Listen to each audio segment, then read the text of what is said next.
رسول الله. أعوذ بالله السميع العليم من الشيطان الرجيم. بسم الله الرحمن الرحيم.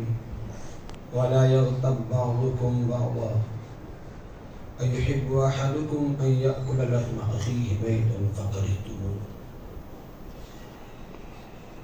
قابل صدر احترام نوجوانوں، گزشتہ درس میں جو بات ہوئی تھی بدگمانی اور تجسس کی ہوئی تھی. اب اس سے اگلا سٹیپ کہ جو انسان بدگمانی کرتا ہے کسی کے بارے میں، پھر اس کے بارے میں وہ جاسوسی کرتا ہے، اس کے بعد انسان اس کے بارے میں غیبت کرتا ہے. غیبت سے بھی اللہ رب العزت نے انسان کو بڑی سختی سے منع کیا ہے. ہمیں دیکھنا ہے کہ غیبت کس چیز کو کہتے ہیں، کیونکہ ہمیں بہت سارے گناہوں کا پتہ نہیں ہوتا کہ وہ گناہ ہے کیا اور کس طرح کیا جائے تو وہ گناہ ہے.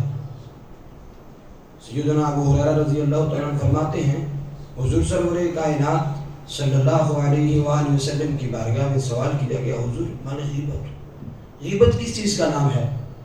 سرکار دو عالم صلی اللہ علیہ وآلہ وسلم نے فرمایا میرے صحابہ ذکر کا اخاک بما یکرہ، آپ کا اپنے بھائی کے بارے میں اس انداز میں اس طرح اور ایسی بات کرنا جو اس کے سامنے کرنے سے آپ برا مانتے ہیں، اس کی کوئی برائی کرنا.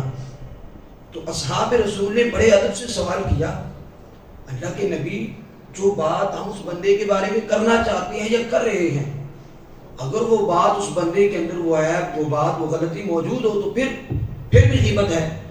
سرکار دو عالم نے فرمایا میرے صحابہ اگر وہ غلطی اس بندے کے اندر واقعتاً پائی جاتی ہے پھر ہی تو غیبت ہے. اگر وہ ہے ہی نہیں غلطی، آپ ویسے ہی کسی کے بارے میں برائی کر رہے ہیں، پھر تو وہ غیبت نہیں بلکہ آپ نے اس کے اوپر بہتان لگایا ہے. اور سیدہ عائشہ رضی اللہ تعالیٰ عنہ بیان کرتی ہیں کہ میں نے حضور کے سامنے حضور کی دوسری بیوی سیدہ صفیہ رضی اللہ تعالیٰ عنہ کے بارے میں بات کہی، یعنی ان کے قد کے چھوٹا ہونے کے بارے میں کہا، تو حضور نے مجھے سختی سے ڈانٹتے ہوئے کہا. اب دیکھیں بات کرنے والی کون ہے؟ حضور کی سب سے زیادہ محبوب سیدہ عائشہ اور سیدنا ابو بکر رضی اللہ تعالیٰ عنہ کی بیٹی، ان کے بارے میں انہوں نے کہا سیدہ صفیہ کے بارے میں کہ ان کا قد چھوٹا ہے. نبی صلی اللہ علیہ وسلم نے کہا اگر آگ کی یہ بات سمندر کے پانی کے اندر ڈالی جائے تو پانی بھی کڑوا ہو جائے.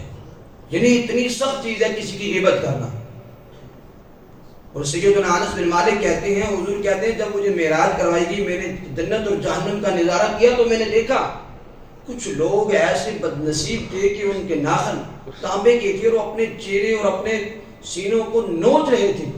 تو میں نے سوال کیا یہ کون بدنصیب ہے؟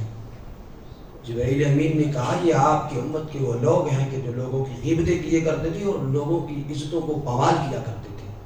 اور آخری حدیث صحابی رسول کہتے ہیں حضور علیہ السلام نے فرمایا یا معاشر من آمن بلسانی ولم يدخل الایمان قلبا، اے وہ لوگوں جو ابھی تک پختہ ایمان لے کے نہیں آئے، سن لو یہ بات، مسلمانوں کی غیبت نہیں کرنا اور ان کے عیبوں کے پیچھے نہیں پڑنا.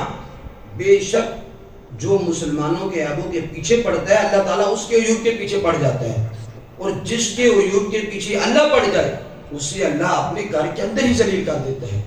یعنی انسان کی ذلت یہ اس کا مقدر بن جاتی ہے جو کسی کے عیوب کے پیچھے پڑ جاتا ہے. تو ان ساری احادیث سے ہمیں جو بات سمجھ آتی ہے وہ یہ ہے کہ ہم کسی کے پیچھے نہ پڑا کریں، کسی کے عیوب تلاش نہ کیا کریں، کسی کی غیبت نہ کیا کریں. یہ ایک ایسا گناہ ہے کہ جو وقتی لذت دیتا ہے، انسان سنتے ہوئے لذت محسوس کرتا ہے لیکن وقت گزر جانے کے بعد لذت ختم ہو جاتی ہے، لیکن گناہ کی سنگینی اور نامہ اعمال کی وہ سیاہی اور دل کے اوپر پڑا ہوا وہ سیاہ نقطہ باقی رہ جاتا ہے. ہمیں کسی کے عیوب کے پیچھے نہیں پڑنا چاہیے، کسی کے عیبوں کے اوپر سے پردہ نہیں اٹھانا چاہیے، بلکہ دوسرے کے ساتھ خیر خائی کرنی چاہیے.